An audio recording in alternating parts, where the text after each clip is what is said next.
Innovative. Yeah.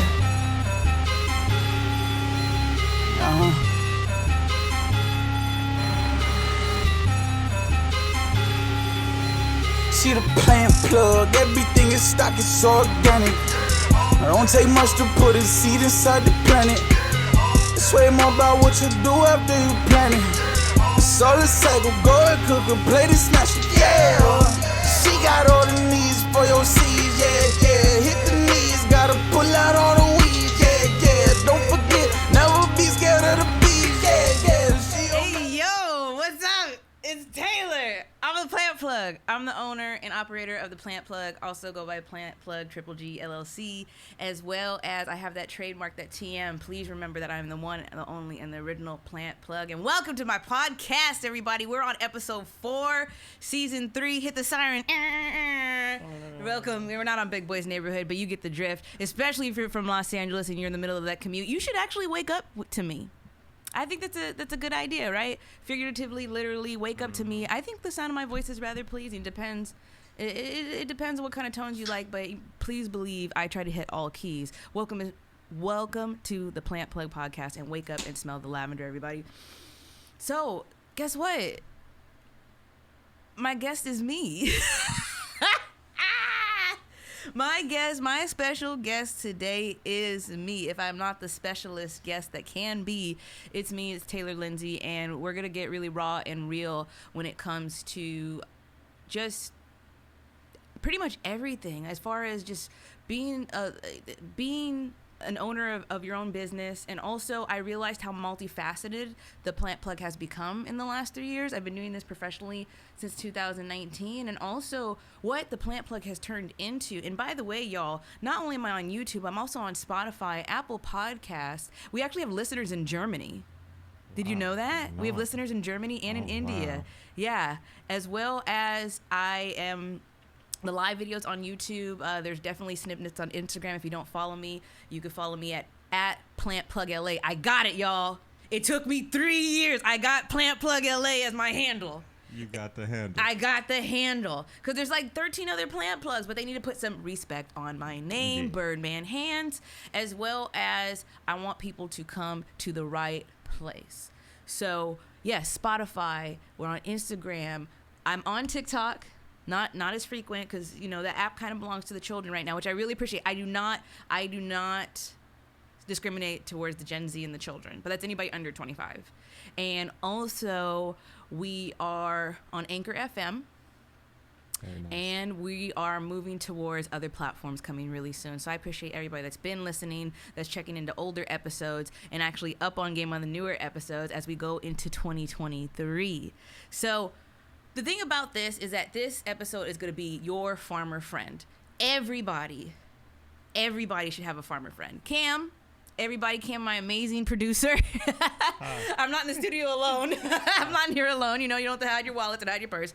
I am not in here alone. I am being watched. And you have a farmer friend. Look at you. Yep. Yeah. I have a farmer friend. Have a farmer friend, because, I understand people have a plug one way or another, and people have the person that does this. Like when I was growing up, it was the bootleg man, and then you have the taco man, right? And then you have you have the corn man, yep. And then you have what you got to speak whatever languages you got to speak to get what you need to get for the good price. Right. But in theory, when we don't have the money to facilitate our plans and our dreams and our cravings, what do? So this is what I try to do as the plug, is put people on game through connections with things that money can't buy. So if you're listening, I'm your official farmer friend.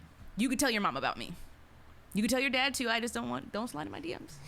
But I don't want no problems. I don't want no problems. And so I've had it happen, actually. I was just telling a family member about having some dads slide in my DMs about, when I get away from my wife, I'm coming buy plants from you. Sir, this conversation is not about plants whatsoever. That's not what we're doing. That's not what we're doing. Why does your wife have anything to do with you buying plants? Home Depot is right there. Come on, please. Oh, my goodness. After he sends me the link to his Forex courses. So you got to get a farmer friend. So I'm your farmer friend. I'm the gardener get down. And also, I also love teaching people about entrepreneurship and what it takes. I 10 out of 10 do not recommend it. But certain specifics I don't recommend, like, monetizing your hobbies, not having a work-life balance, not separating personal from professional. Also, I learned my hardest lesson was I used to be very quick on the draw, and I would really strike when the iron was hot when deals were put on the table. I didn't ask for contracts, and also I didn't. I read contracts before I sign, please believe, but I didn't ask for contracts, and I would just accept work. And we'll get into the entrepreneurship part later. So those are the lessons I really learned this year. And man, this year was an ass whooping. Good God. I don't know if it was anybody else. It was equal parts blessing as it was hardships, but a whole ass whooping. And then we're still here. We're here. And also, I want to talk more about the ethos. That's my word right now. Ethos is pretty much just the mission of what you got going on. The ethos of the plant plug, and also where are we going? Like, everybody knows why we're here, right? Gardening, food, food sovereignty, food equity, right? Getting land back. Also, blacks and natives, and there's a lot of Native Americans that are black too. We just got classified a certain way. Yep. And then I'm black indigenous, by the way. If anybody, people should care. They should care about that. They definitely but also find out about themselves on their own. And also, where are we going with the plant plug? Because one thing is that the mission of this business is bigger than me. It's bigger than me. It's a political, economic, social issue that goes across the board all over the world at this point. Congratulations, everybody. We just hit 8 billion population. 8 billion. And I used to really believe that issue was because people were not using prophylactics and just out here, having offspring like it's going out of style. No, that's not the issue. The issue is those social economic issues, those political issues, the fact that politics made its way into our food, that politics made its way into our science, the politics that people question, like it's based on a belief system, not so much necessarily facts and data, is really, really scary. This earth is enough, but we as a society aren't. And that's a hard pill to swallow. I love pills. Rephrase that. I love pills, and let's swallow them, because the thing about it is, the only thing that's permanent is change, and it needs to happen. You have to. I just want to ride the waves of evolution. That's what I want to do. And if that's just an individual effort, which is a very lonely effort, by the way, that comes with entrepreneurship, then so be it. So be it. And I'm at a point where I really don't want things to get in the way of that. And I'll be who I have to be in order to serve my community. I'm not a wolf in sheep's clothing. I found that out. I'm not a shark. I'm not a lion. I'm not a tiger, rose, clock, tattoo, whatever person. I don't know why I thought of that. But I'm just not that. I'm okay with being, despite my exterior, with being like the soft, compassionate, empathetic, oh my God, it's so draining individual that I am. And that's what created the tenacity. But Cam, do you have some questions for me? Yeah, so my first question would be, right? Okay. Yes, I'm single. Nah, see. As an entrepreneur. Okay. What advice would you give to somebody that wants, or maybe wants to, or is on the ledge, teetering between leaving a job, leaving a 9-to-5 to go be an entrepreneur, like things like that? Like what advice would you give them to want to move forward with being an entrepreneur and trying to work for themselves or build something for themselves? Right. Actually, that's been coming up a lot. And there's a difference between what you want to do and what you have to do. And if that gets to be the same thing, you are blessed, you are anointed, you are chosen. And the thing about it is you have to push yourself off that ledge. And we were talking about this last night. I was in the club last night. I don't even know if I took all my makeup off, but we were celebrating. She goes by Her Selections on Twitter. Please follow her. Rose God, she just took the leap of faith. Left the 9-to-5, full-time DJ, one of my favorite DJs in LA. DJ Punch, I love you. You on the list. You in my top 5. But Rose God is up there. Like But I was talking to another freelancer about being an entrepreneur and taking that leap of faith. What nobody told me when I did that, because I've only been freelance for a little over a year. Okay?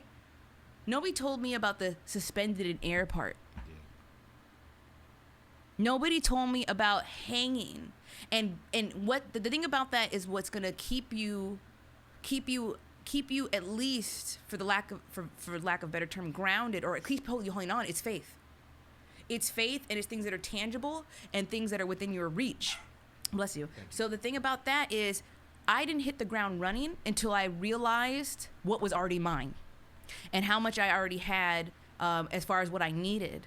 I thought I needed loans. I thought I needed employees. I thought I needed a physical empire, which is not true. We do not build castles. We don't need them. Yeah. What I needed was me. What I needed to be, I needed to be my best friend. I needed to be my cheerleader. I was already my manager. I was already my PR agent. I was already my promotion street team. I was already doing all that for myself. I've been doing that stuff for myself since I was a kid, hustling Pokemon cards. A lot of people don't understand that all of that is a part of the package. It is. And you get torn. You can become torn between, like I said, who you are, who you think you have to be to get where you think you are or where you need to be. And also you can lose yourself, getting lost in the sauce, as the children say. And the thing about it is, as the children say, the thing about it is, use what you already have and give yourself the grace to not only make mistakes, not only quote unquote lose money, because losing money is subjective. Like, you don't want to go in the complete red. Like, when it comes to the financials, don't borrow money that you don't intend on paying back, that you can't pay back. Another thing is, all debt is not bad debt. If you take out loans that you can realistically pay back, and please believe it, do not quit that 9 to 5, because especially if you're still self-funded. Now, self-funding is safe in the beginning, but at some point, in order to scale up, you do need more capital or more money to be able to use liquid money, okay? Mm-hmm. Liquid money. I'm not talking about gift cards or cryptocurrency right now. We all know about FTX. We don't have to talk about that right now. But the thing about it, too, is that you want to know the difference between good debt and bad debt. And also, the people that you have in your corner, don't be afraid to add more people, but you don't have to switch people out. You know what I'm saying? You don't have to. But at the same time, you got to add the right people. You got to add the right people, but I always believe it's the people that I don't choose that are the right people for me. Right. Like, they fall into my lap. Yep. All of my best and healthiest relationships they don't look any like what I planned.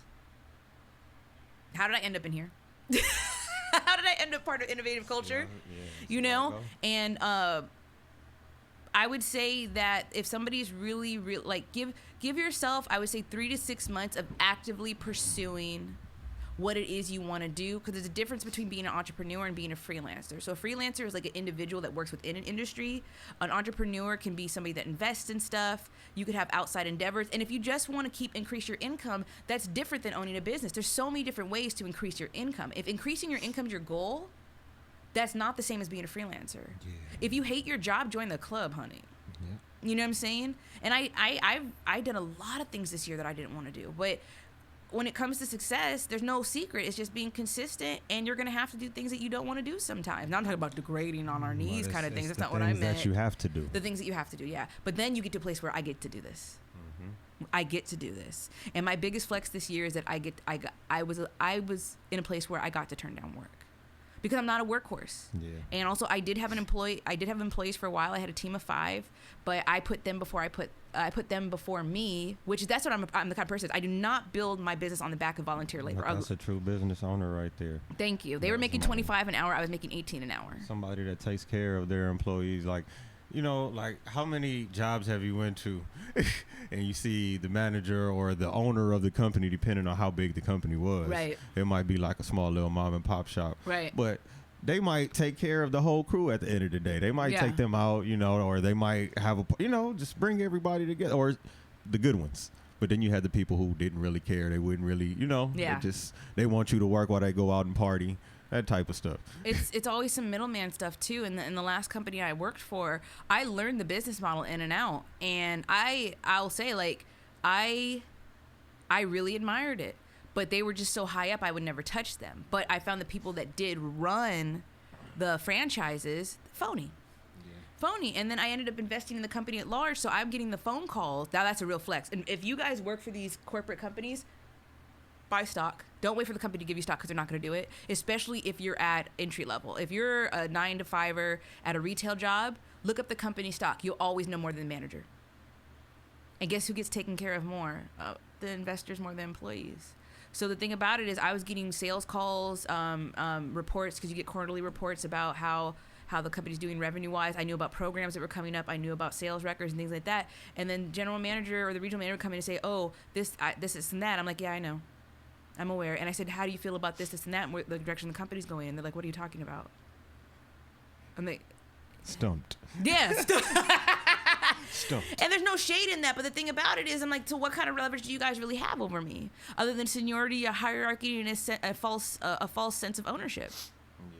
You know, because we own our time and we give it away. We trade it for, I'd rather trade it for a bag of beans at this point because beans get me money. Have you seen Jack and the Beanstalk? You know what I'm saying? To the top, baby, with beans. But that's just what it is. So I like I said, anybody that's thinking about it, I would say just give yourself 3 months. And if you can create a stream of revenue for yourself, see how much that is, and then supplement it. So I was making $1,200 a month at my last job. It doesn't seem like a lot, but I just enjoyed what I did. I worked at a gym. So when I quit my job, I had 2 months. Actually, I didn't. I had a savings of about $12,000. So I had about a year's income in savings, but it was mostly in stocks because I was like crazy about day trading. And then, I was very fortunate to get that. I'm just saying, like, everybody does not have that such scenario. And then I just 2 months, I didn't know what to do with myself. I really didn't. And I was depressed. You would think party, this and that. It's because I had my identity attached to those jobs. Right. And also it gave me something to do every day. Like that I had to appear somewhere. And I lost part of myself with that. I just chalk it up to work-related PTSD now. But at the time, it was just like I needed that time to rest because I've been working nonstop since I was 18. And then also, I was like, okay, now what? So then I ended up getting 3 clients, and I just did the math, and then I got 3 clients that supplemented that $1,200 a month. So I can quit. And then also, I added up everything I needed as far as my personal expenses went, like basic, like blow it apart, like I'm spending $100 a week on groceries kind of stuff, right? Rent, groceries, gas, like those type of things. Like that's just how I live my life. And then I would divide it by 30. So how much money did I need a day to survive? At the time, I only needed $65 a day. But the way my mind was so attached to working those jobs that I'm gone 8 hours a day at the job. That's not the hour commute to hour back. That's 10 hours. Then that's not the 2 hours dreading and being partially paralyzed, not getting out of bed because you're like, now I got to get ready for work. You know what I'm saying? And that's not the dread and the drain you feel because for some reason, somebody knows how come when we're tired at work, but when we get home, we get all this energy. And then now we can't sleep. And then you go to sleep at 2 and 3 in the morning looking at memes or TikTok because it makes you happy. And then you got to get up at 8 again to go back to work. And you're all in that series of dread. It's the loop. It's the cycle. Yeah. And it's that's just what it is. Just knowing how much your time is worth and knowing how much of your time you have to trade in order to make it. So with the median rent being what it is in Los Angeles, we do have to make more. That 65 jumped to 85 real quick. Yeah. So, yeah, just parlaying to what is a plant plug going to be about now. So, yeah, we had to shut down the shop. Unfortunately, we had a break-in that destroyed so much. I was the first curbside nursery in South Central, meaning that my whole driveway was a store, and you had an immersive, not only learning experience, but also you got to connect directly to the plants I grew. So I was doing 10,000 plants a year, and 6,000 went down to like 2,000 or 3,000 because I got kind of busy this year, and then we had to break in, and they just destroyed everything. And that's unfortunate. Yeah. You know what? People... Well, people see you doing something good, doing something positive. Right. And you do something like that. It's like... Yeah. That's kind of... That's not cool. And it changed the way I move because, like, I was also chased by somebody. A lot of people have been mistaking me for a drug dealer lately. Yeah, I don't know why, and well, my name is Plant Plug, but also But it's for a different reason. It's not. all they had to do was read the advertisements on my car, which I took off. All they had to do was read the second line of the advertisement, and they know exactly what I did. But yeah, I was chased at 50 miles per hour through the streets of Long Beach, all the way to from Torrance to Long Beach. And you move different after stuff like that happens. And then right after that was the break-in. I'm like, good gravy. So so I'm just moving 100% into the education. But I was listening to the podcast I did with. I've done everybody's podcast. I haven't done Heather's yet. Oh yeah. I haven't done Heather's, and I don't know if I've done y'all's yet. You and Punch's podcast. I don't know if I've done y'all's. The comedy one. I haven't done the comedy one. No, you haven't. You haven't. I've done the adult league.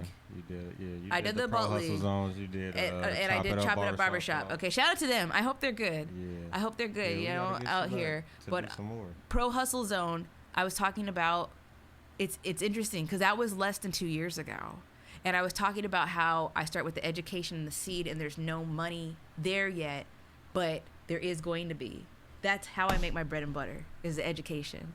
I've been blessed. So I do workshops now, and we just did a seed swap, which was really at Project 43, which is a food pantry. If anybody needs a food pantry, I have no shame in community and mutual aid. So go get that food, no questions asked. They're open 7 days a week from 11 to about until they run out of food, usually around 3 or 4.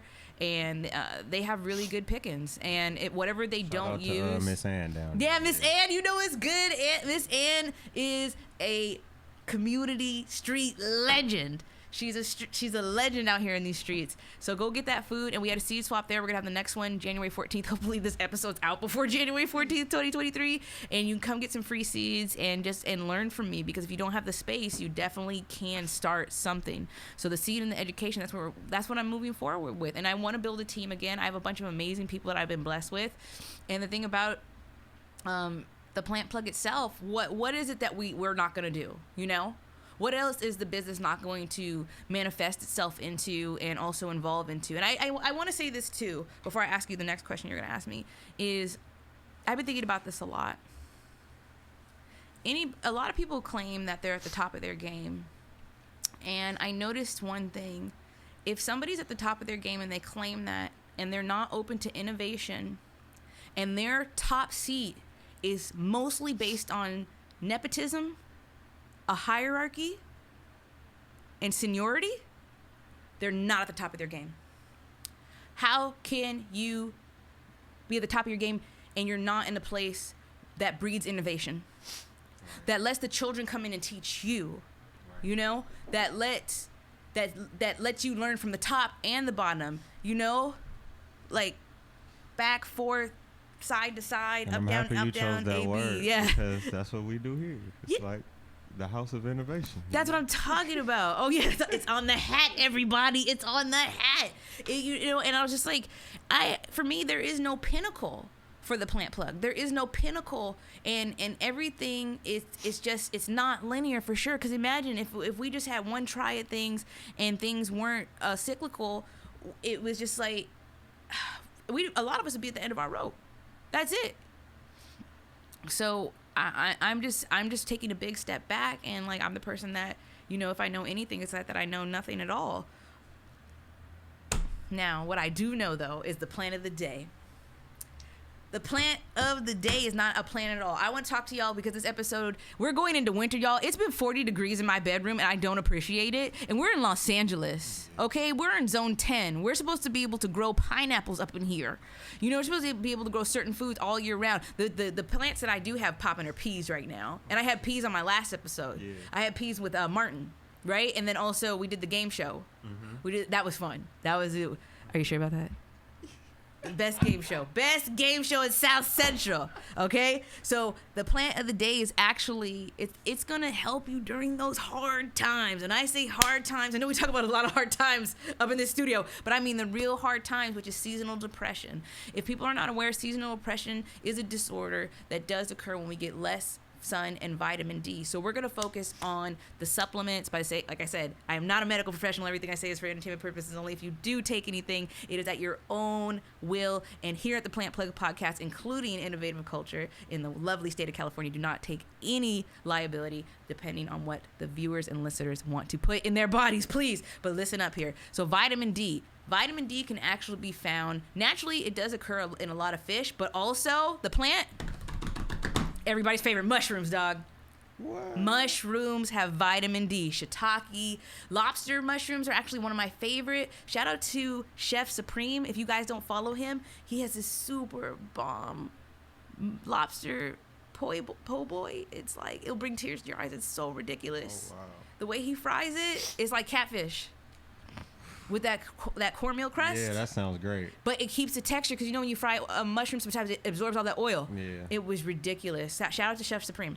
So vitamin D does occur naturally in mushrooms, and also it's usually fortified. Fortified means when a vitamin or mineral is added to a food product. So that also includes some meats. So B vitamins are added to meats. When you see it in milk, it's added to milk. Or it's put in the feed, so when the animal does produce animal products, because we love some plant-based stuff here on Plant Plug Podcast, is that it's fortified. So make sure you get the vitamin D, and vitamin D at least 2,000 IUs. So IUs is the unit, like people know milligrams and grams and kilos. Yes. So IU is the measurement. It's the unit measurement of vitamin D. You can get a supplement of it. You want to get the vegan one without gelatin. If you're halal, or if you are kosher, and then because a lot of regular vitamin D, which is actually kind of inexpensive, comes from sheep's wool. But I still highly suggest it. And it is a fat soluble vitamin, meaning that you do not excrete it through the process of urination. It actually stays in your blood.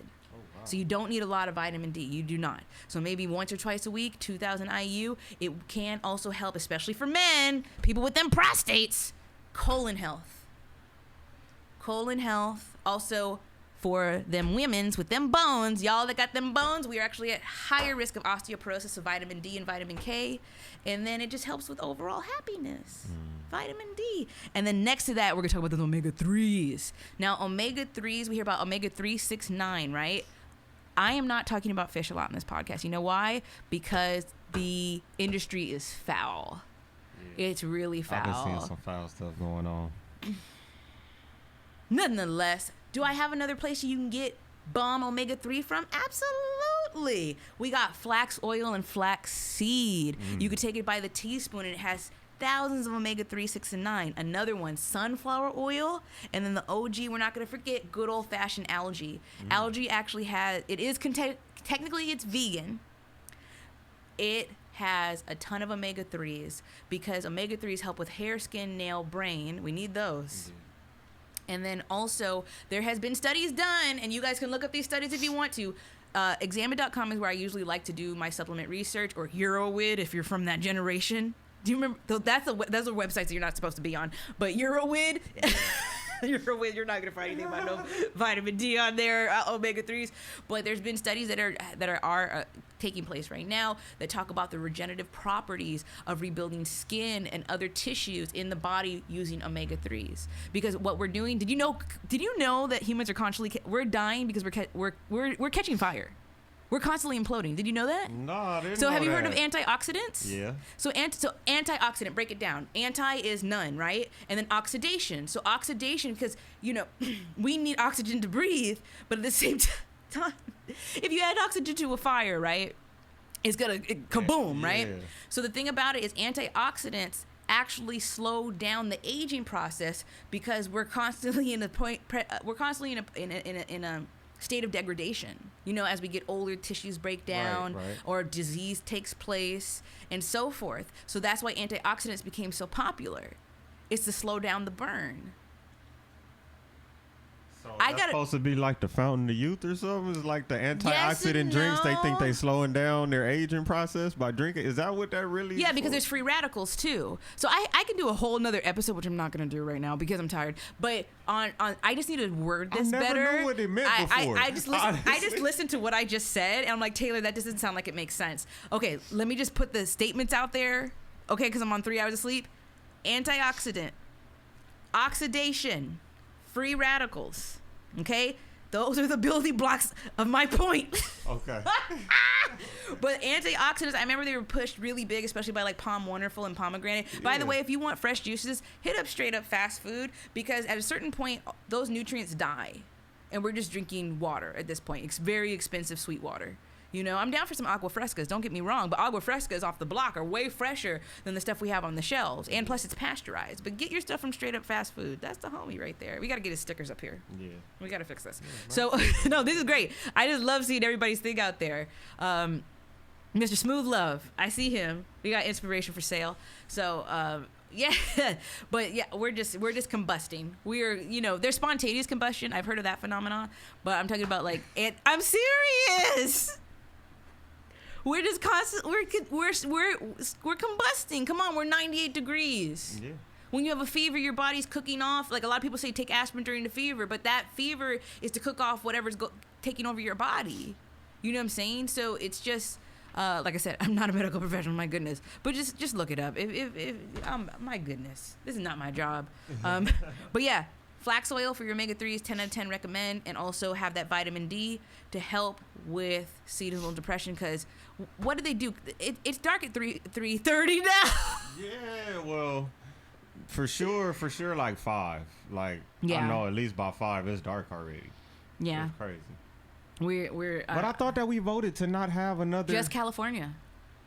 So think about it, because the thing about daylight savings is time is a man-made construct. We understand that, but sundials do exist. But a man had to make a sundial for it to reflect off the sun. Now I'm not gonna lie that the sun rises in the east and sets in the west. We're not gonna lie about that. Miss Erykah Badu said it, so it must be true. So California getting rid of it is the timestamp specifically, and I think there's a state that doesn't do it already. I heard Arizona makes their own laws, by the way. Arizona there's states that have low-key seceded in silence, and Arizona is one of them. So is Texas, and so is Florida. They do their own thing. They've been doing their own thing since forever. So I heard Arizona does not, but they also shoot you if you're brown. And yeah. I'm sorry. So just putting that out there. Don't get your flax oil from Arizona. And California is supposed to take place in 2023. So we're going to stop doing the time change. Now, the thing about, I think it's really important about that is you're going to understand psychologically how much these numbers affect you, as well as everybody get in tune into their circadian rhythm. Yeah. Get in tune with your circadian rhythm. That's like knowing, does anybody read their car manuals when they get their car? Don't say you did. I only look inside the car manual when I'm looking for something specific. Yeah. Like if I'm trying to find a certain fuse or something. Right. But we never read them. We never read. And that book is thick, boy. Yeah, it is. That book is thick.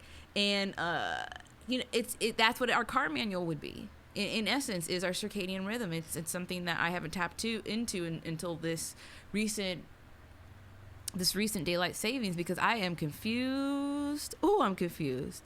I thought today was Monday, and it's Thursday. It's definitely Thursday. So what's the next question you have for me, Cam? What's your favorite plant and why? People or plants.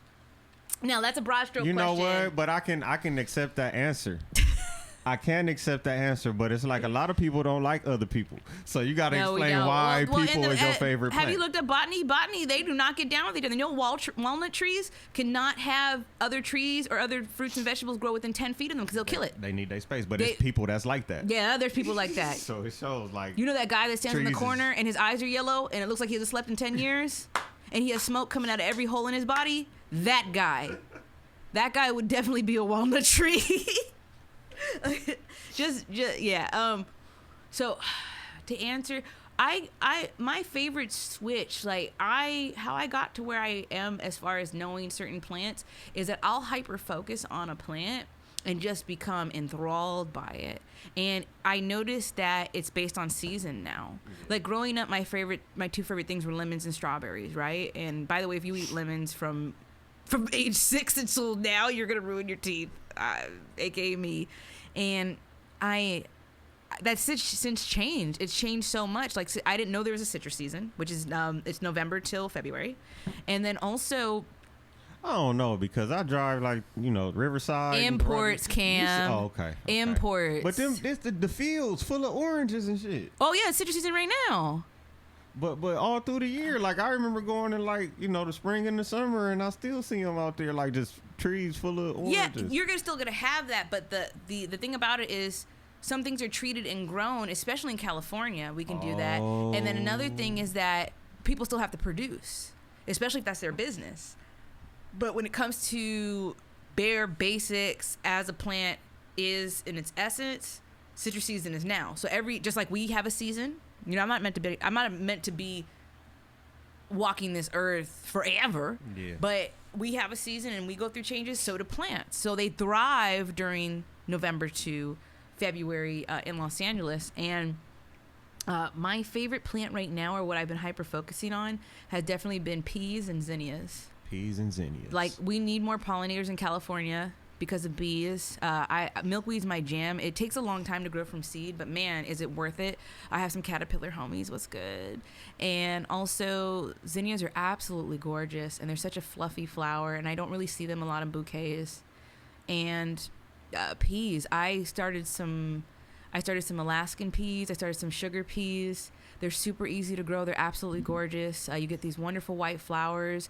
They're full of fiber as well. A lot of people don't like peas because a lot of these things were introduced to us in the can or the county food. As kids, anybody I know that I'm friends with that grew up out here, every vegetable that we had was introduced to us either through the can or county food. Yeah. It was through the can or county food. Yep. And so the thing about it is, like, we did have our parents that would buy fruit and vegetables from the store sometimes, or the person off the corner, and chop it up for us. Now that, nothing like a plate of chopped fruit from a parent or a grandparent. It tastes extra good. Yeah. Nonetheless, is that I had to have a new experience with that, and that was peas. So I have a client right now. I have bushels of peas right now. We just pick them and chew on them because they're firm. They have a nice snap and sweetness to them. Because I don't like soggy peas. I mean, do you know peas aren't supposed to be brown? They're green. This is nasty. But yeah, that's my favorite thing. I will be honest with you though. I've been very intrigued by the cannabis industry as of late, and then learning about how it changes chemically from especially with cannabinoids and CBDs, CBGs, THCs, and just learning about terpenes or terpenes. And lemons are still up there for me, though. Lemons are my absolute favorite. And it turns out if anybody is over-medicated for one reason or another, or if you're just having bad anxiety, you can make lemon peel tea. There is a terpene or terpene that it's called limonene, and I've mentioned before on another episode, that you can either tuck it in your cheek and chew on it, or you can make a tea out of it, and it will help even you out. And also, that's what the sailors used to do to prevent scurvy, because they didn't brush their teeth when they were at sea. So, what did they have, toothbrushes period back then? See, somebody said this is their toxic trait. I have this thing where if I see pictures, I just imagine how it smells. So when I see like pictures of like European royalty specifically, it's just blowing my nostrils back, boy. I know it wasn't no deodorant. It wasn't none of that shit back then. But you look up their hygiene habits back then. They used to not use toilets either. Yeah. They would not use toilets back then. They would just go in the castle, in the kingdom, in the common area. I got one more question. What is it? All right, I don't know if you've seen it or not, but this is my question now. The little boy that talk about corn. Oh, yeah. See, this is the thing. People have been bringing it up to me, and the thing about it, I haven't made any comment or any content on the kid with the corn. Well, people then like remixed his interview and made songs out of it. There's this duo that actually started the whole thing on YouTube that they did the Hide Your Kids, Hide Your Wife. And I used to live by those remixes. Like, that YouTube era, like where things were just like raw, you know what I'm saying? And we would just watch the same thing on loop. Yep. And so they actually did it too. They did the corn remix. That's their song too. And so, see, the thing about me is that it's corn. And I just, whenever I see children get any type of fame and notoriety like that, I just really pray that they're in the right hands, and that whoever their guardians are not taking advantage of them financially or emotionally in any type of way, and that they're letting a child be a child, and they're meeting that child where they're at. I acted when I was a minor for a little bit, and there's actually a clauses that make sure the money, you have to sign it to make sure the money actually goes into a trust for the child. Oh, you did too? Were you on the Cosby Show, little Cam? Nah, I wasn't on the Cosby Show. I hope not. I think that was after you. Cosby Show was after. I mean, that was before my time. But that was like if you were a kid on the Cosby Show, like you made it. Yeah. You made it. Yeah. You made it. I used to get compared to Raven Simone a lot when I was younger. I see it. I get it. I'm aware of it. I just don't have that. I don't have that Raven Simone money. Yeah, give me the check. Give me the check. Maybe I'll accept. I'll consider it. Yeah. So the thing about it is that's the fascination. That's what I get to encounter every time I teach. So to me, seeing that kid take such joy in corn, as magical and lovely and adorable as that moment is, that nobody can take away from him, hopefully. Man, I'm really like, I don't even like y'all adults no more. You know what I'm saying? But that's what I get to encounter as a teacher, educator, every time I'm out there. And it's crazy. Like, these kids, there's this little girl that I worked with when I was at Project 43, and I showed her how to pick basil seeds from the plant that's foraging. She went bananas. And the seeds are super, super tiny, and she smelled like basil like crazy. And then every time I would walk away, she'd come, Miss Taylor, are we done for the day? I'm like, I was done, but I'm like, no, how can I say no to her? Yeah. You know? And so she was in that basil plant, surrounded by all these bees, not scared at all, just picking out seeds. She had a whole palm of basil seeds. And to me, bless you, that's powerful. That's powerful to instill that skill set in a child, as well as she showed me how powerful she is. She showed me how excited she was. Yeah. And that's not trivial to me. So I get to experience that every time as an educator. And it's absolutely wonderful. And is corn really that good? Yes. I think corn gets a bad rap because of the industry. I like corn too. Corn is my growing experience with corn is. Do I have a lot of corn seeds? Absolutely. Do I shout out Mexico every time because they passed laws to protect 12 of their native corn seed? Yes. And corn was Tio Sente at one point. So I want to see what this young man does with his love of corn. Yeah.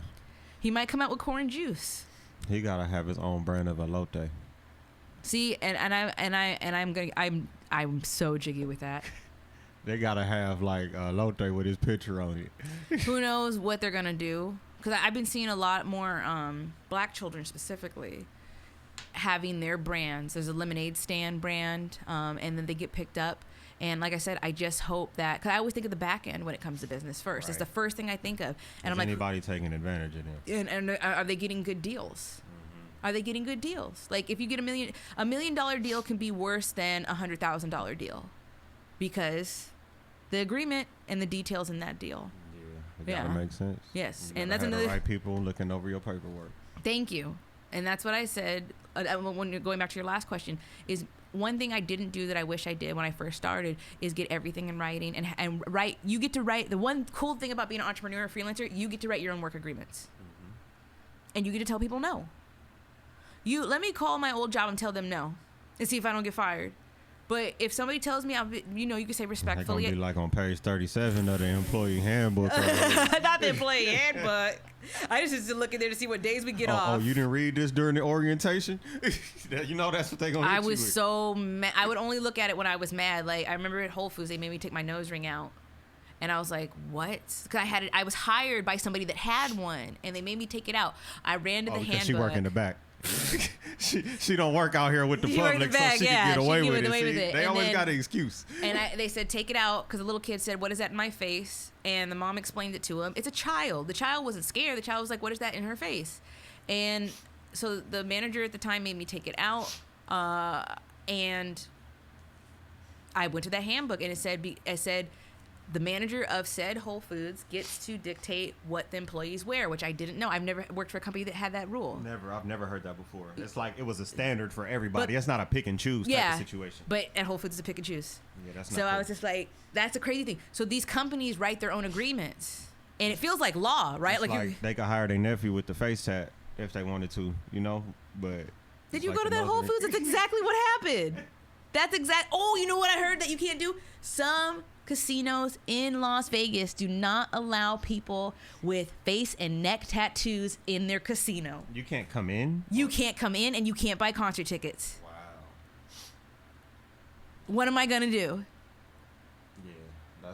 What am I going to do? You got to reevaluate that face tat if you're going to plan on going to public events. They said neck and hands. Well, damn. That's even... What am I going to do? I'm sorry. Oh, well. There's not a Tyson fight anytime soon, so I'm fine, I guess. But anyways, yeah, so that's exactly it. But we were just talking about nepotism. So they'll go hire the nephew. I'm telling you, that actually literally happened at that store I was at. That's crazy. Anyways, so, yeah. It when it comes back, circling back to the corn boy, like, God bless him, protect that child. That's how I feel about any child getting into the industry. And also, I want to see what he does with it. And also, the thing, even with George Washington Carver, which they didn't really teach a lot in school, George Washington Carver, he did not invent peanut butter. He was a botanist that found dozens of uses with the peanut. Because anything that could produce oil or any type of silk or any type of material can be utilized multiple times in many, many, many, many ways. So, to the top, it's like corn boy. we fry turkeys in peanut oil. If that's not the worst thing we can do for ourselves as a community. Hey, I'm just saying. That's a use for the peanut. Yeah, it is a use for the peanut. Good gravy. It reminds me of that Boondocks episode, which I want to close this episode out on, is 'tis the season that the holidays are coming up.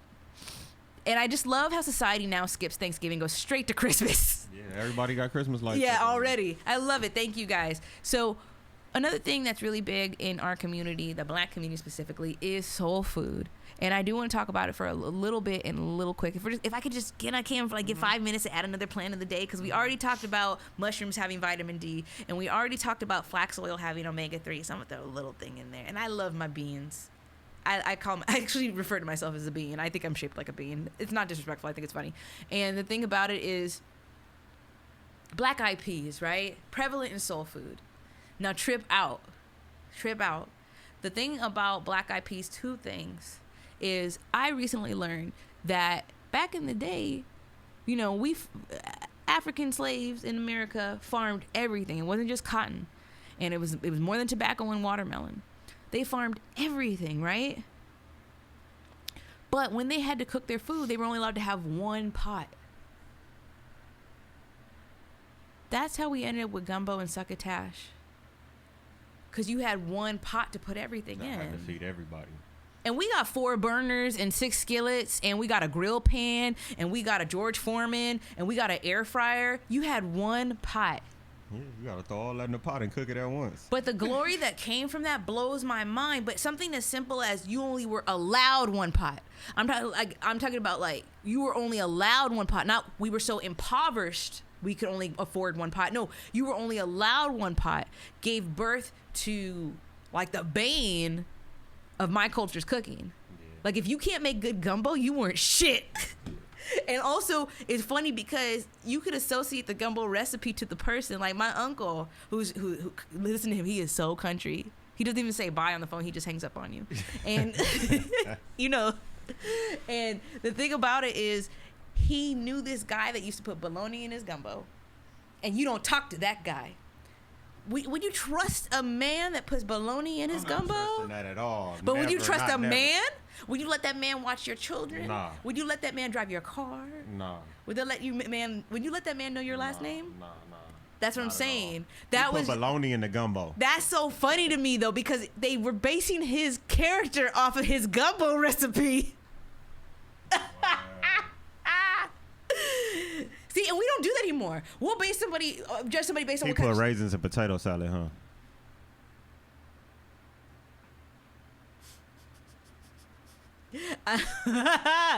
But I'm just saying, like we judge people now based on like what kind of car they're driving, what kind of shoes they have. If that's not one of the most country things, is like especially like you judge somebody based on your gumbo recipe, like Oh, baloney? Come on. No, I'm serious. Obviously I heard that joke like 30 years ago, but it still busts me up. So he just take individual slices, or he take like the? No, because bologna doesn't come in the slices. That's fancy eating right there. Got the whole. The whole. It's a Did he just log. drop it in It's there? a log. Or do we cut it up? Like, is it just one big ass piece? He just drops the whole log in the pot.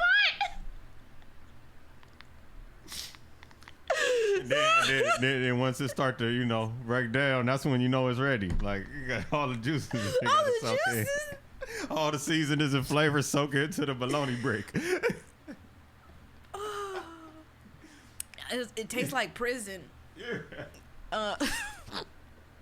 Like So- raisins and potato salad. This is back to our cultural history, our historical lesson. So the last part about black eyed peas that make them so wonderful is that yes, you can grow black eyed peas in this weather right now. If you're in Zone 10, if you're in Los Angeles, you can put some black eyed peas in a soil mix or a seed mix and sprout your black eyed peas, as well as the reason why the black community, African Americans, eat black eyed peas for New Year's to usher in good luck was because a farmer from that era was cooking black eyed peas on his stove the night that the 13th Amendment, which was the amendment that ended slavery in the United States, theoretically, was supposed to be. That's a fact that I did not know about. Was supposed to be, whether it passed or, whether it just, dissipated or magically disappeared, like so many things. So it turns out the next day, the 13th Amendment was put into law, and slavery as we know it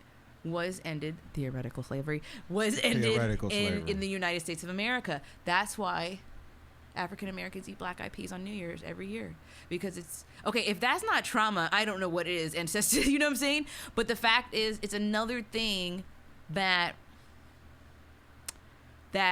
became glorious through unification, through plants, and through food. And despite the attempted genocide of a people, because the best way you can, I believe this, the best way you can kill a people, well, there's two ways: destroy their food source, destroy their minds, or also kill somebody they love.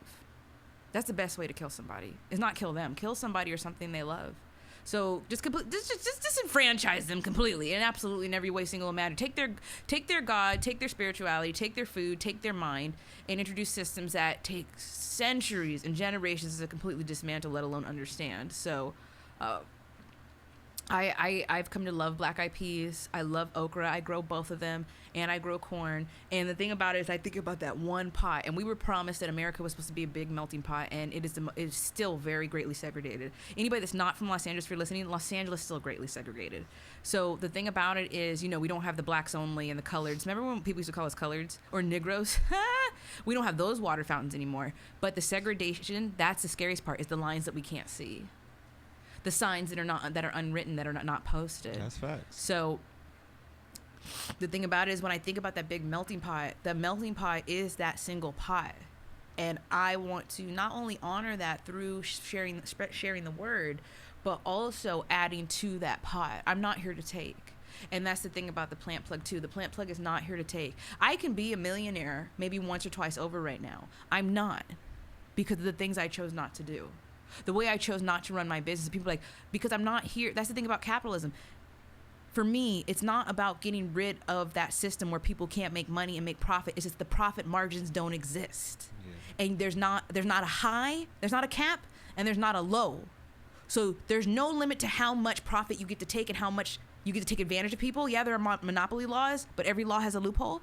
And there's not a lowest of the low. The poverty line exists, but there are way more ways to make that poor person poorer, and it's not illegal.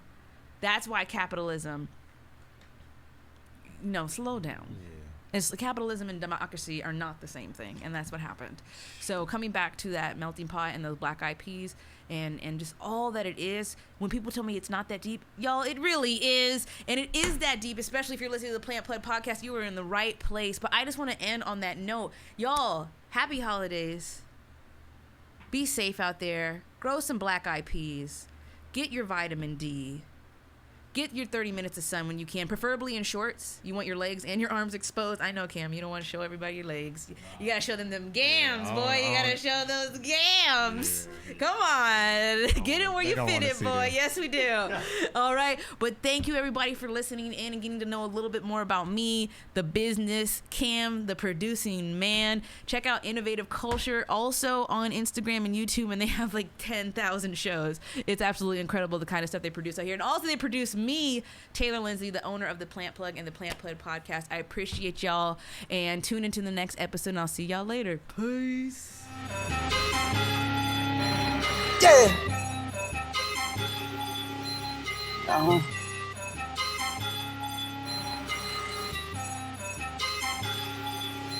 See the Plant Plug, everything is stock, it's organic.